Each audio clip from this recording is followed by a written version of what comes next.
Hello everyone, welcome to my channel SAP Agile Learner. So today we are going to learn about structures in ABAP Data Dictionary. So in my previous videos where we learned what is the data element, what is the domain. So you can check the video description and you can even check the data dictionary playlist on my channel. So let's get started. So first of all, let's see what we developed earlier, like jet data element and the domain we developed. So now let's open another session and open the TCode SE11 and just for example, give it a name like jetpo underscore structure and click on create button and select the radio button structure from here and click on continue. So structure basically doesn't hold any data. So it's not like the data dictionary table definition. So this does not create any definition in the database metadata on activation. So it cannot be populated with any data. So now give the description. For example, purchase order structure and hit enter.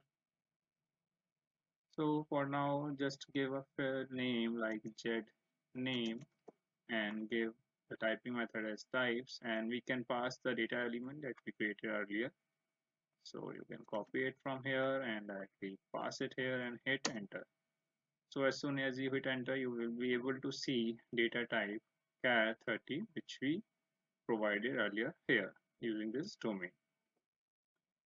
So next we can pass some other fields as well. So for that, let me open the table, standard table, for example,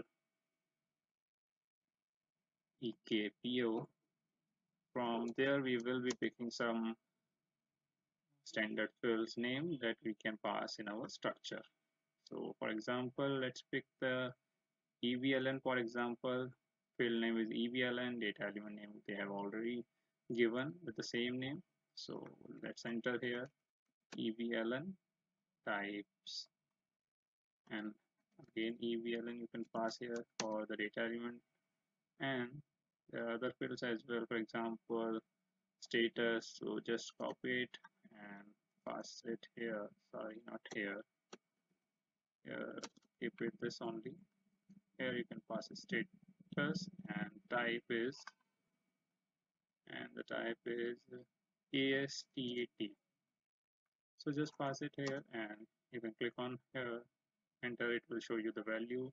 Next we will be picking some different values, for example some unique fields like MENGE quantity field and some one about NetPR, for example. So I will explain you why I'm picking this.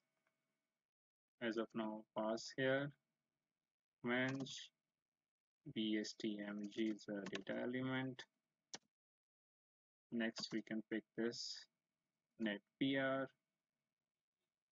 and we can pass here, and its data element is bprei, which we can pass enter here. So now try to save it. It will give you the pop-up. You can select the local object.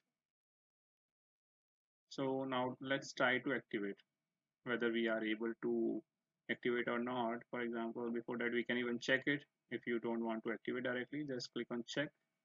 You will get some error. Specify reference table and reference field. So for there are some fields like quantity and currency field where we need to pass the reference table and reference field values. uh, I will show you where exactly. So you can click on this currency or quantity field, and here you will need to provide the reference table and reference field here. So we will be discussing this topic in detail as well. For time being, just I'm giving the reference. So let's go to the EKPO table. So here you will find also the currency slash quantity field tab. So here you will see they have a reference table and reference field value. So you have to pass this for your PO quantity. So EKPO and here means. So similarly, we will be passing EKPO and means and hit enter later. And similarly for NetPR, we will be passing EKKO and wheres. EKQ and where's and hit enter.